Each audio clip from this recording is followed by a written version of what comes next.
Thank you very much. It's really a privilege to be here. It's true that I came because the Yeshivat is so involved in this program, and we really view it as a tremendous opportunity. But I also feel a bit emotional, both because it's a pleasure to hear of Gabriel basically dreaming and realizing a dream. You don't always see a person who has the privilege of realizing a dream. You don't always have the privilege of seeing someone have a dream and then be able to realize it. So kol hakavod, and B'ezras Hashem, this program should really grow and expand and remain vibrant and warm and intimate as it expands. The other reason is I married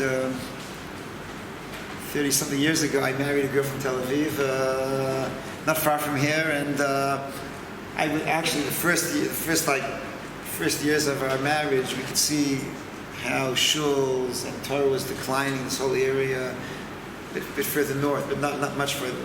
And I got married to 7 shuls. By the time my in-laws moved out of the neighborhood, there was 1 shul. Things are really on the decline, and to come and see now how a vibrant new scene is emerging. And the Chazal say, the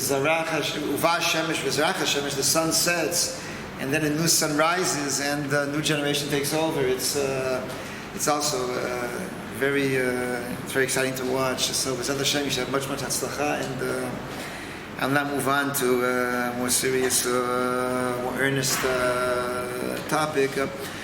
The title we gave was Teshuva and Technology, the Challenges of Teshuva in Technological Age. I'd like to begin though, Teshuva is always a challenge. It's in any age. You can be in the Stone Age or the digital age, Teshuva is always difficult. And I'd like to spend a few minutes to explain why it's always difficult. The Rambam has a whole chapter in the Mishneh Torah devoted to things which impede Teshuva. 24 things delay, impede, cause a person not to be able to do Teshuva. The list is it's a grocery list of all kinds of very specific things. At the root, though, I would like to present at least 2 things which prevent us from doing Teshuva properly throughout. Remember, one is a person doesn't want to lose control of his soul. He feels, we feel that Teshuva comes and points a finger at you. Change, be better, be different, become a higher self of yours. The person feels threatened by Teshuva because Teshuva sometimes demands a person they should change. We all feel, sometimes we feel comfortable. So we feel that we want to be in control. We don't hand over the code to our soul to anybody else, not even Moshe Rabbeinu or the Kadosh Baruch Hu. And when Teshuva comes and demands to be different, we feel threatened. The Rambam talks in a problematic passage. He talks about Teshuva. One of the things that he recommends doing following Teshuva is to change your name. It's his declaration. Until now I was A, now I'm B. Until today I was Reuven, from now on I'm Shimon. That's a very problematic statement, and it's a very problematic model. Most of us refuse to change our identity. Most of us feel that our identity is part of us, and we will not change it. So there's another model of Teshuva, which is, don't change your identity, improve it. Become not Reuven, but an improved Reuven. Enhance your behavior and your personality. You don't have to chuck off your personality and become become a different person. You do have to improve it. But we always feel threatened somewhat by the idea that we have to be transformed. We feel that it's our soul, and you will not tell me to transform myself. Or if we do tell you, you meaning the Kadosh Baruch Hu, the Torah, whatever. So you feel, I think you feel threatened. There's something else which goes with this, which is, and here I'm already moving forward to a more modern perspective. The basic idea of the common said you change, be transformed. The basic religious posture is submission. the Torah describes what is that said that he wrote, right? The Ten Commandments. What do they tell us? Anuchi Hashem Elokecha shehotziticha me'eretz Mitzrayim beit avadim. I took you out of Egypt, and what's implied is clear, and therefore you're no longer Pharaoh's servants, but mine. You now obligated to me. You serve me. And the Torah says explicitly later on, Kili b'nei Yisrael avadim. Am Yisrael, because Baruch Hu's servants, they serve him. They're his soldiers. Now, that's the basic religious posture is submission. I submit to his will. The basic modern posture, though, certainly from the Romantic movement onwards, is autonomy, self-expression. It's I let my soul express itself. I don't submit to anything. Right? Prometheus becomes unbound in the Romantic movement because we don't believe in submission. We believe in self-expression. And even religion often takes on forms of self-expression because the modern person is raised upon this idea of man is at the center, not God, but man is at the center, and the highest idea is creativity, is expression. It's not what you say, but it's rather how it's not how deep it is, rather how original it is. And we tend to prize expression from the Romantic movement, and we really haven't moved, I think, beyond that. And therefore, the idea of the authority behind Teshuva is always problematic. The second thing, and this will tie into what we'll speak about as we go on, another main threat to Teshuva is what I call satisfaction or smugness. A person feels happy. Teshuva means you want to change. Right? Teshuva, we'll discuss the meaning as we go on, but right, Teshuva basically demands a transformation, demands change. But if I'm happy, if I'm content, if I'm very smug and complacent, why do I want to change? There's the incentive, let me change, is often it's lacking because I feel comfortable, I feel very good, and we tend to encourage this. We have all kinds of surveys, this level of happiness, level of satisfaction. Right? There are all kinds of you can read in the newspaper every so often which kind of people are the most satisfied, the happiest. You're not asking which are they the deepest, in which are they the most engaged, in which are they dealing with existential issues. It's rather where they what do we describe colloquially as quality of life? It's basically material possessions and pleasure. And if a person feels relatively satisfied and relatively complacent, he's not in a crisis. He doesn't feel now. Crisis could be economic, could be security, could be a personal existential crisis. But with lacking crisis, man is often he lacks the initial incentive for introspection and for personal inspection to begin the process of Teshuva. Once you begin the process, you can then move forward and ask yourself, where should I be going? What's the point? Where should I try to reach? But you need some initial spark. And the spark is often missing when a person feels happy and content.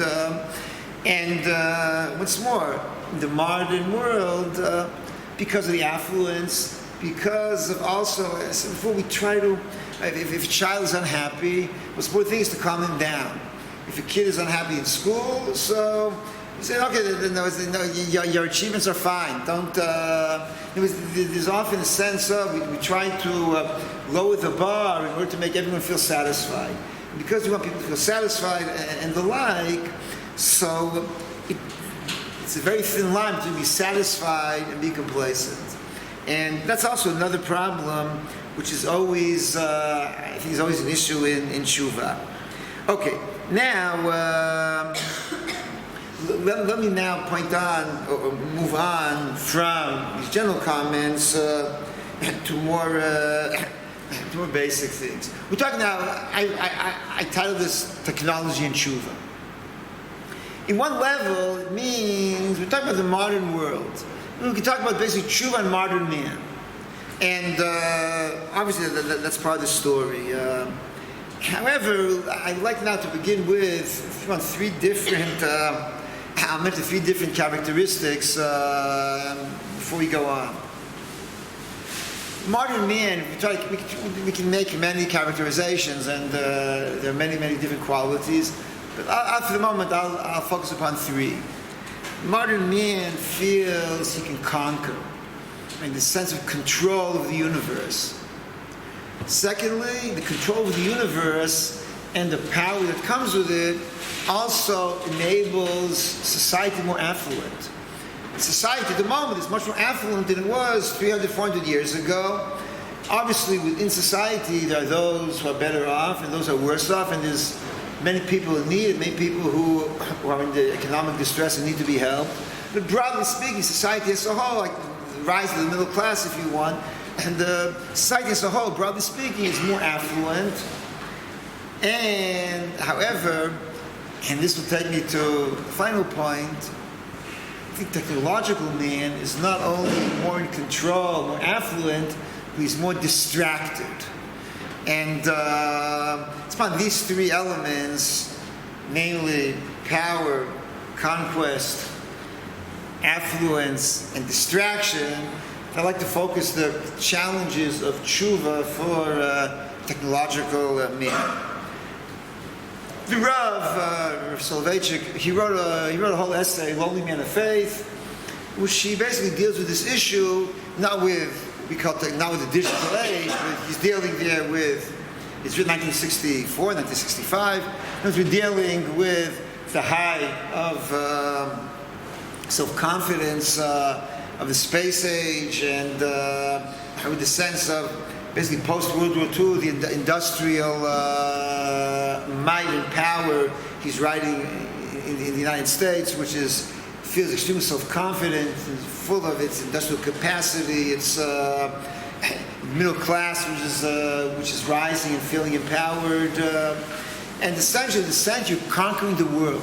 And the point that he most focuses, both because of his philosophical bent, but also because that's indeed what he sees in the streets. That we're conquering space. Did anyone ever, if you would come to a person in 1880 to say nothing about 1280 or 880, and talk about people flying, people cruising at 30,000 feet, hopping from across the ocean, you would probably be committed to an asylum.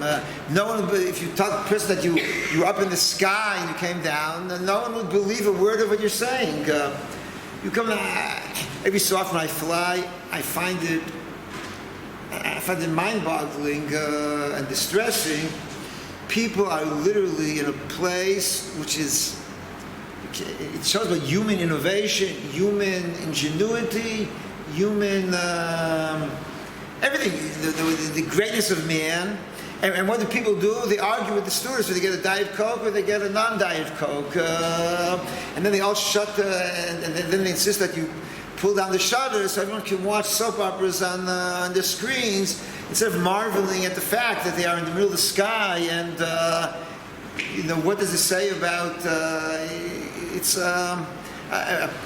it really is mind-boggling, but all people do is continue the distractions, the same distractions they had down on Earth, they take with them up to the sky. If a person were told, if you told someone in the 16th century, you go to the sky, what would you take with you?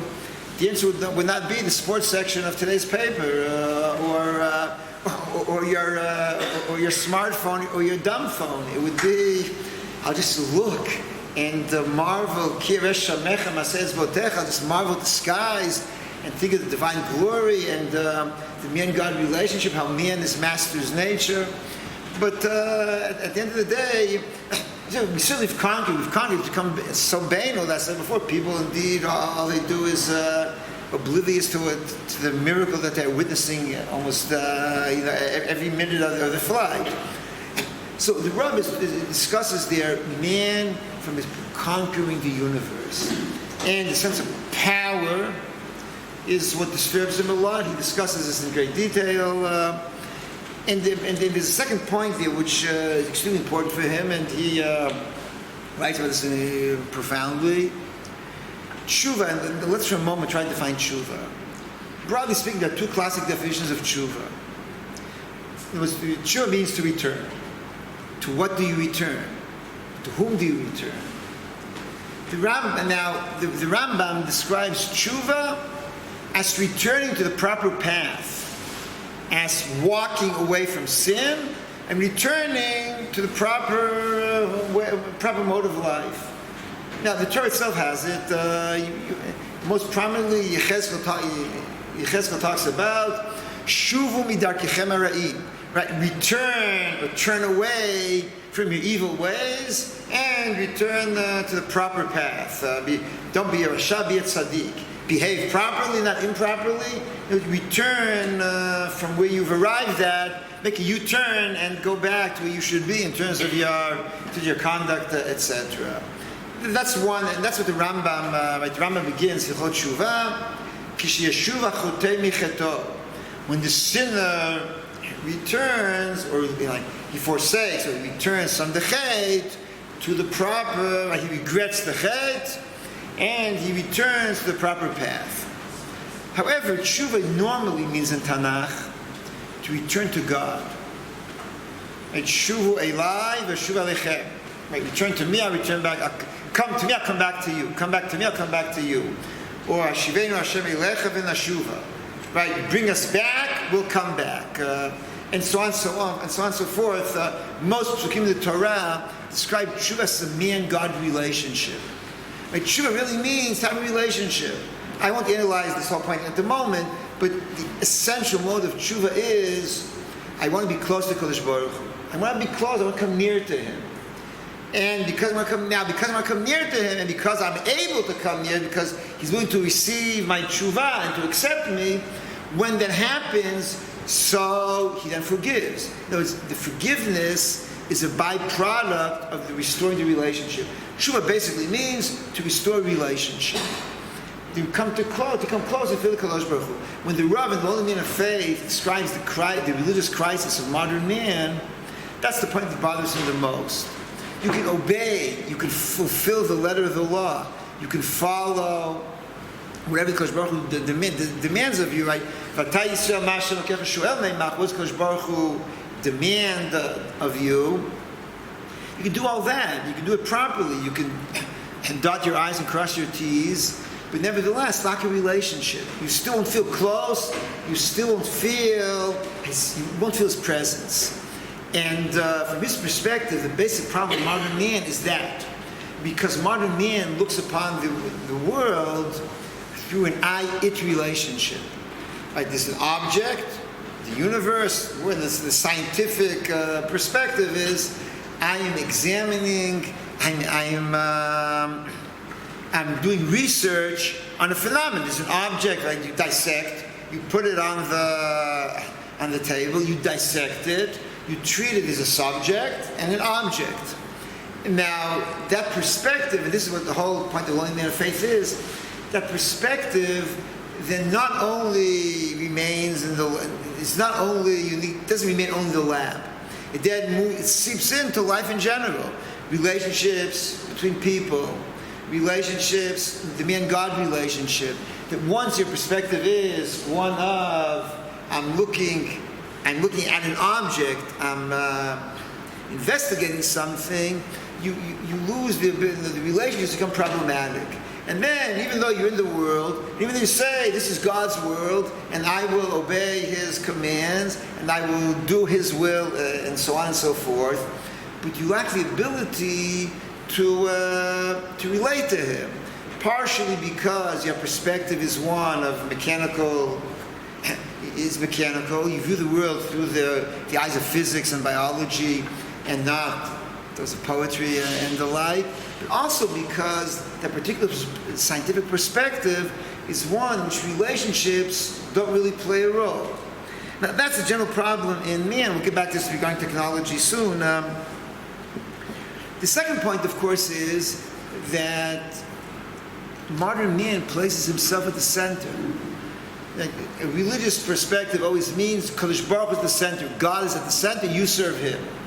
And I said before, a modern perspective is man is at the center, man is the measure of all things, He's at the focus, And even if we're, and what's more, we're even willing to, as part of our person, we are willing to obey, we are willing to follow orders and the like, but we see ourselves at the focus of reality of existence. That clashes with the ability to relate and therefore to do Teshuva. But as for this, if I'll basically summarize this, before we move on to technological man, modern man, the lonely man of faith that the Rav is describing, his problems are the ability to create relationships. And I said before, relationships are crucial for Teshuva. Teshuva is first and foremost the relationship. The whole point of Teshuva is Shuva Elai v'Shuva Lechem. Come back and let's get together again. You want to meet the Kadosh Baruch Hu. In order to meet him, you have to be able to have a world or to have a personality which is focused upon relationships. The other thing is that once you conquer the universe, I said before, society becomes more affluent because the material possessions that you have are much greater. Now, the focus upon material possessions in and of itself is problematic.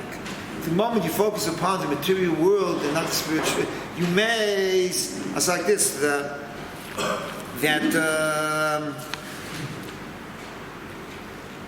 if you develop material complacency, if you feel, you tend also to develop spiritual one, or to explain it more specifically. One of the most crucial elements in the religious experience is a sense of dependence. That my life is dependent upon Him. We have a whole Masechet Ta'anit. Masechet Ta'anit is devoted to one idea: that if there's no rain, you crowd the Kodesh Baruch Hu, that God provides for you, and if you're in distress, you approach Him and request His intervention. That's the whole idea of Masechet Ta'anit. Of course, it's dealt with massively in Tanakh, mainly in Shlomo HaMelech's prayer when he dedicates Beit HaMikdash. Shlomo goes to Kodesh Baruch Hu and says to him, Beit HaMikdash will be a place to pray and to request your intervention every time there's a problem, be it war, famine, plague, whatnot.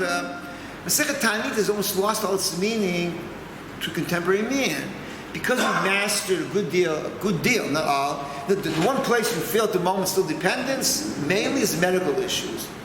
If we had any brains, we would recognize the past 3-4 years that we are indeed, not everything's under our control. We can't master nature, but we tend to have this feeling, we've mastered nature. It's very recent.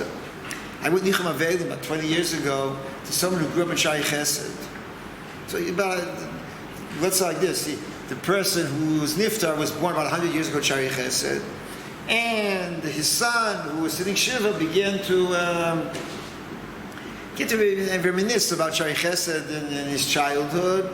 So there was a big water cistern, a big bar mayim in the center of the neighborhood, which was the focal point for the weddings, for the funerals, for the Shabbos Kiddush, etc. So someone asked him, and what did you do when there was no rain in the summer, and when the thing was empty in the summer? He said 2 words, Zogim Tilim. We would just crowd to Kodesh Baruch Hu.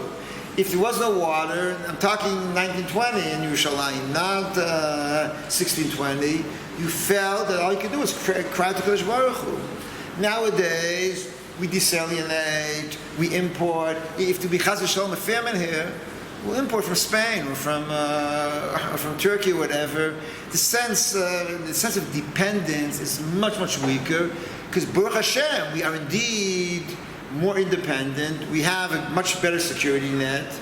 But the spiritual danger is that a person will delude himself into believing that he's no longer dependent, and this dependence remains. So once more, it was illustrated vividly and tragically in the last few years, but the sense of dependence is crucial, and we tend to lose it because of our mastery over the universe. Now, add to that the affluence. I said before, affluence is a spiritual danger because it makes a person feel very happy and content. I want us to quote a Gemara. I'll just point out, this idea appears in Parshat Shavua. We'll read another 3-4 days. Vayishman, Yeshurun, Vayivat. The more satisfied you are, the more prosperity there is, the more you tend to forsake the Kadosh Baruch Hu. It's a long quote, so I'll just quote it briefly. Masechet Brachot Daf Lamed Bet.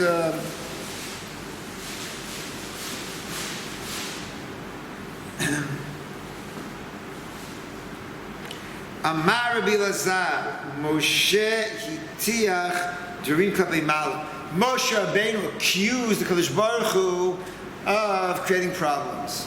It's a bit surprising. What is Moshe Rabbeinu's complaint?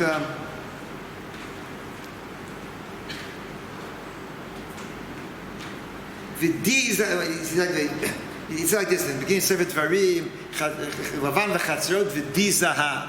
The Bnei Yisrael, these were all the stations in the desert. One of them is Di Zahav. What is Di Zahav? So the Chazal interpreted as a midrash, analytically, it is too much gold. Di is dai. There was too much, there was a surplus of gold. So what's the problem? Amar kach amar Moshe L'Kadosh Baruch Hu. This is what Moshe Rabbeinu complained for the Kadosh Baruch Hu. Ribono shel olam, bishvil kesef v'zahav sheishpatem l'Yisrael at shemu dai. Who grabbed this with the eggs? Ribono shel olam. It's your fault. Why did they make the golden calf? Why did they make the egel?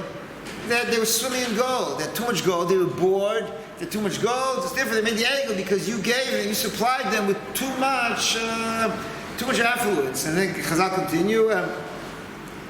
Rabbi Yanai claimed, a lion doesn't roar when he has a little food, when you give him hay.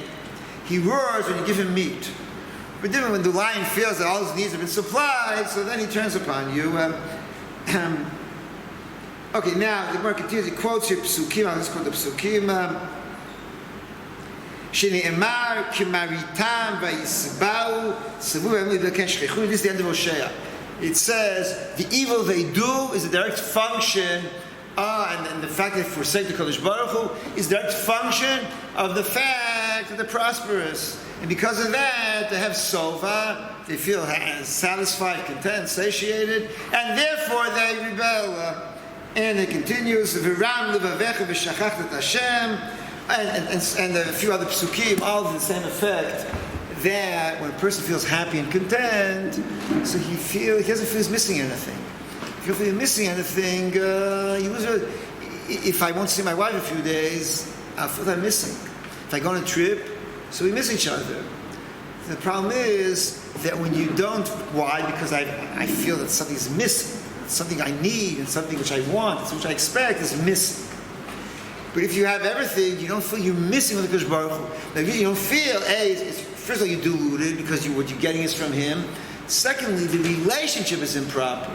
In order to do tshuva, you need a proper relationship. You can't relate when you have that. Okay, now let's move on, indeed, to information. And I said before, technology allows man to conquer the universe. But I said before, I mentioned that briefly, and I'm laying the Rav. You can read Learning Man of Faith and still with there. However, the fact that technology now, I'll say like this: there's technology from the point of view of the engineers, and there's technology from the point of view of the consumers. Let's focus mainly upon the consumers, which I assume most people nevertheless are. The problem is this massive amounts of information. It's a bracha. It's a tremendous blessing. So much information. Once upon a time, I used to give a shiur. I would say, there's a Gemara someplace in Sanhedrin. I don't remember exactly where, but trust me, believe me, and this is what the Gemara says, and of course I would not necessarily remember everything properly. Now I say, there's a Gemara someplace in Sanhedrin, it says more or less like this. Before I finish the sentence, 4 people already have pulled it up on their computers and quoted word for word verbatim. Any problem you have, any question you have, and I had some esoteric shiloh recently. You type it into a computer, or you communicate instantly you can get answers. Information is a tremendous blessing, like all technology, but it's also a massive distraction. Man was created, man is a curious being. Because Baruch Hu created us with curiosity. Without curiosity, we're not human. If you ask me, like, if Descartes said, I think, therefore I am, I would say, I'm curious, therefore I am. A human being has curiosity. People, they travel on a train, they read all the nonsense, that's on the walls, all the advertisements, or they read the small letters, if there's no advertisements, so they read the small letters on anything to keep you and your curiosity engaged. The only time that if a person is davening Shemona Esrei, right, his mind wanders. It wanders because he has nothing to distract him. It's paradoxical, but when we're supposed to focus, so our mind wanders. And why doesn't my mind wander normally? Why does it only wander when I'm davening? Because I'm davening, I'm trying to focus, and I have trouble focusing.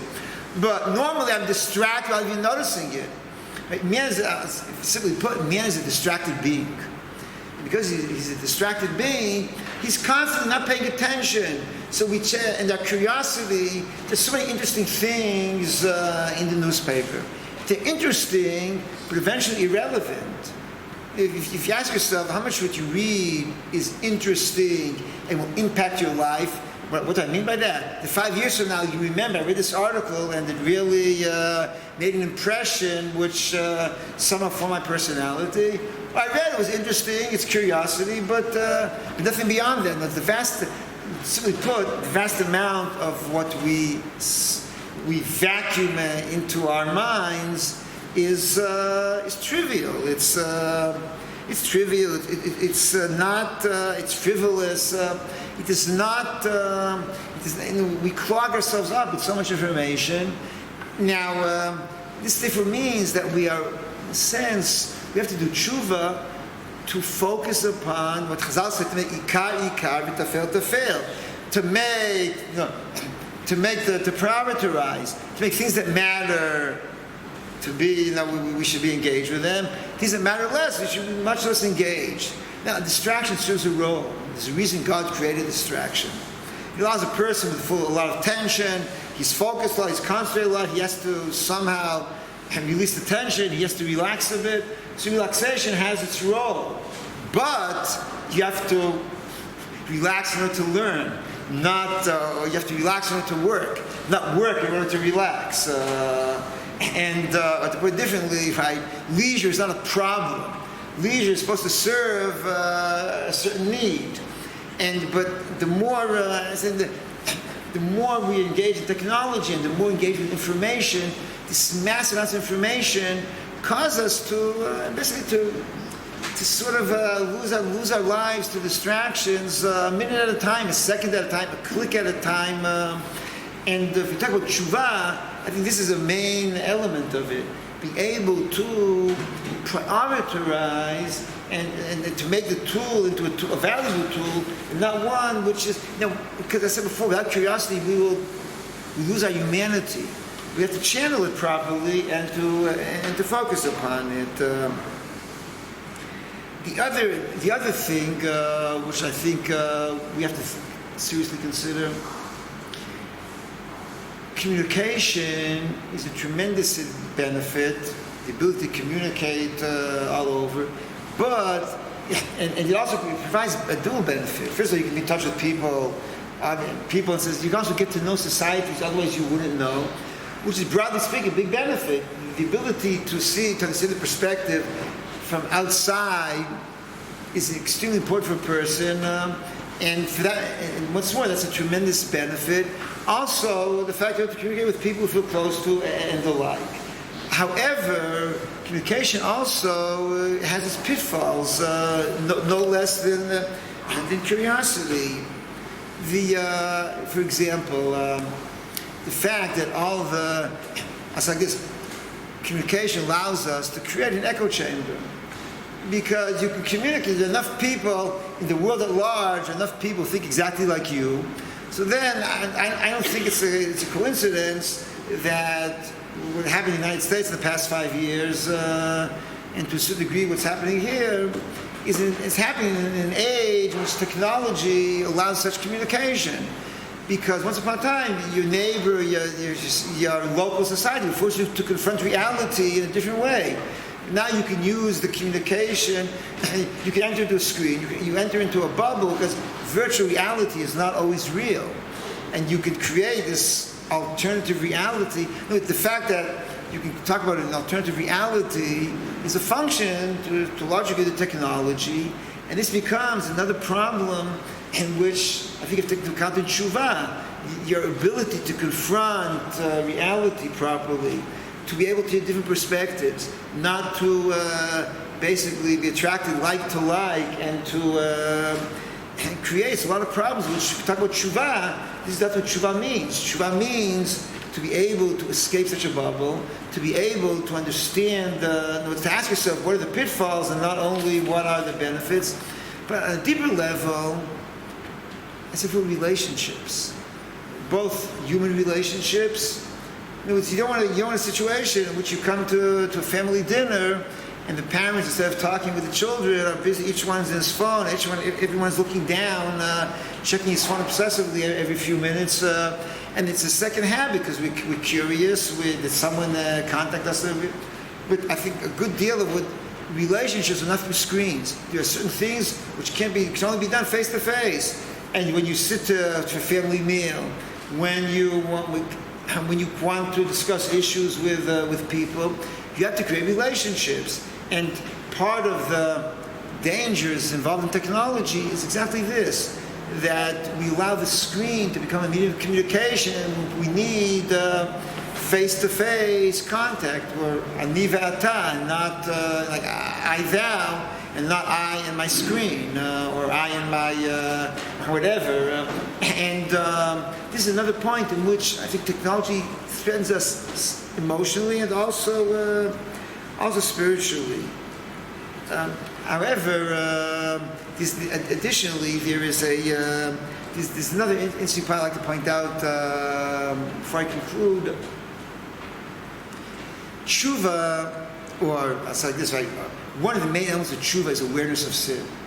The person be aware that he sinned. And there are discussions in the Gemara and Chazal. Does a person have to have constant awareness? If I sinned during the past year, I have to do Teshuva on Yom Kippur before I sinned the past year. And it was 5 years ago, 10 years ago.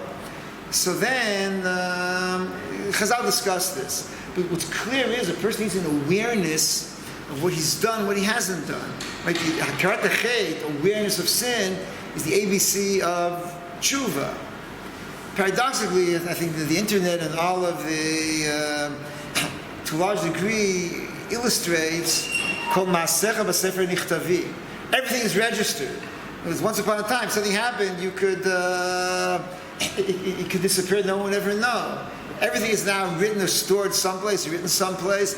A person is much more scrupulous, or should be, initially. Any place you walk here, there may be a camera recording you, and that camera can stay for years upon years upon years. It's the sense of everything we do and everything, every act, every deed is remembered, every deed is recognized, and you have accountability for every deed. I think that we can definitely allow technology to enhance that idea. It makes it much more real. Don't think that the same way if you insulted someone or whatever, it can be summoned 20 years later. This is part of the idea of exactly of Teshuva, that you need awareness and accountability. And I think technology allows us to arrive at that. So I'm going to conclude with a little drush, if you allow me. Essentially, this debate or the question of does technology contribute or detract from our lives was debated at the dawn of humanity, because there's always technology. It's a question, just a degree. If you open Sefer Bereshit, or you open Parshat Bereshit, as we'll do it 2-3 weeks from now for Parshat Shavua, so you see the story of Lamech, Cain and Lamech. Lamech, if you remember, he had four children. The children, clearly he is invested in technology, or as the Torah describes to us,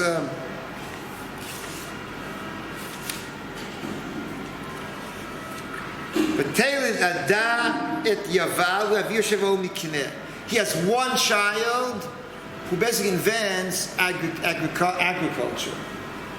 Number two, agriculture, and really the shepherds actually.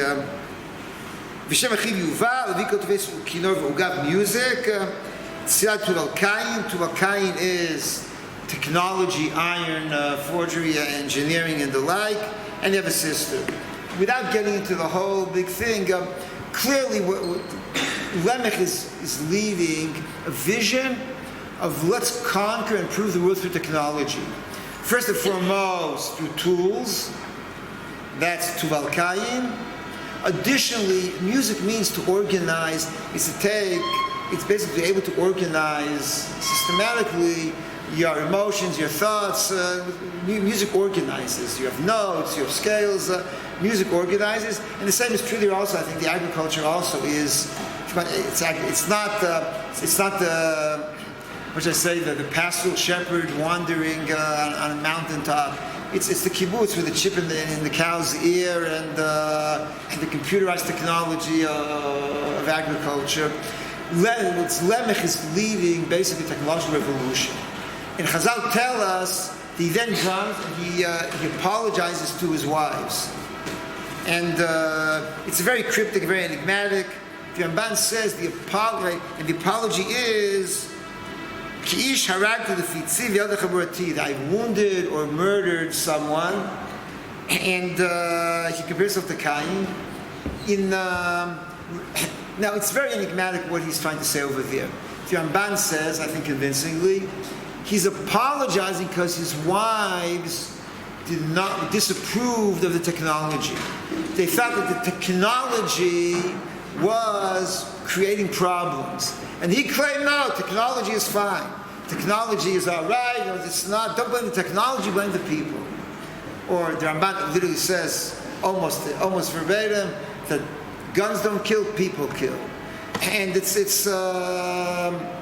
I think is the debate over there. But let's look forward to Rashi. Rashi tells us that Lamech murdered Cain.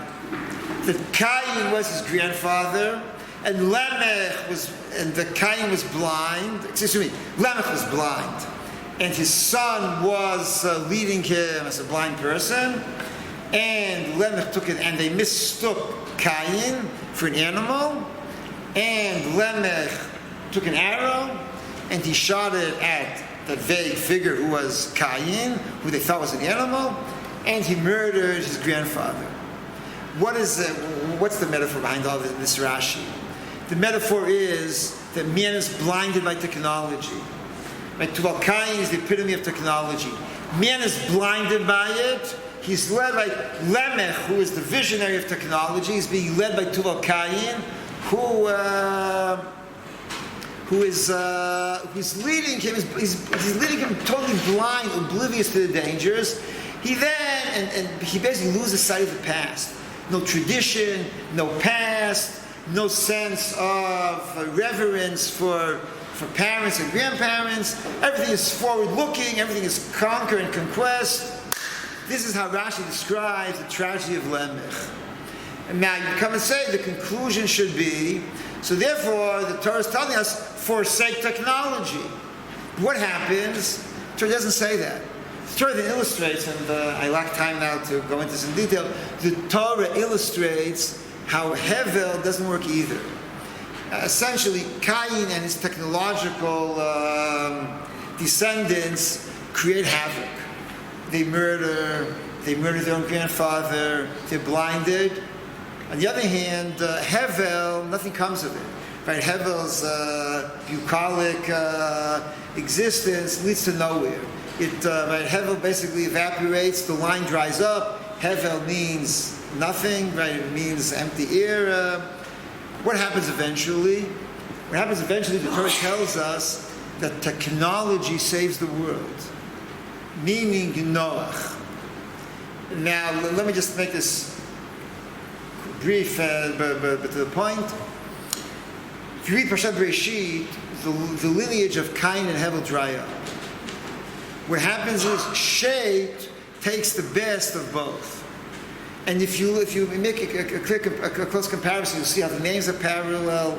And basically, Shet is Cain. Cain means conquest and technology, but enhanced and with sensitivity.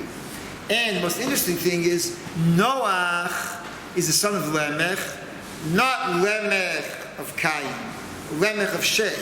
Noach is the son of Lamech, and according to Chazal, he marries the daughter of the other Lamech. Meaning, by Noach, everyone merges. The original Lamech, who created all the balagan with his technology, the second enhanced Lamech, who is doing it through the proper channels, they all merge into Noach. And how does Noach rescue the world? By using technology judiciously. Man is saved from the flood, not outside. He can't survive in the natural world. He needs technology to survive. But he needs the technology of Noach. I mean, the perspective of Noach is one in which you have the humility to understand the limits of man. You recognize you create a relationship with the Kodesh Baruch Hu, and you realize that if properly employed, it will be very helpful. But if not, it's extremely dangerous. So to summarize, I think the technological age challenges us because it creates both a sense of conquering the world. It creates a much more I-it relationship to the world. I think Baruch Hashem, it creates greater affluence, which is good. But it's good, but it has perils. And you have to be careful not to fall in those pits. And what's most prominent, I think, in our daily lives, it creates distractions. In order to, now all of these can be controlled and conquered. All of these have tremendous potential. You have to harness them to the proper potential, and you do that by keeping things in proper perspective. If the basic tshuva here is not to discard chas v'shalom, but to be able to channel and to put in proper perspective. And always to remember that Ikar is Ikar and Tafel is Tafel, that what's primary is primary, what's secondary is secondary. And if we do that, B'ezrat Hashem, the Kodesh Baruch Hu will give us the siyata d'ishmaya to be able to analyze, to utilize, and to harness the technology to our needs. Toda rabba, Gemar Chatima Tova.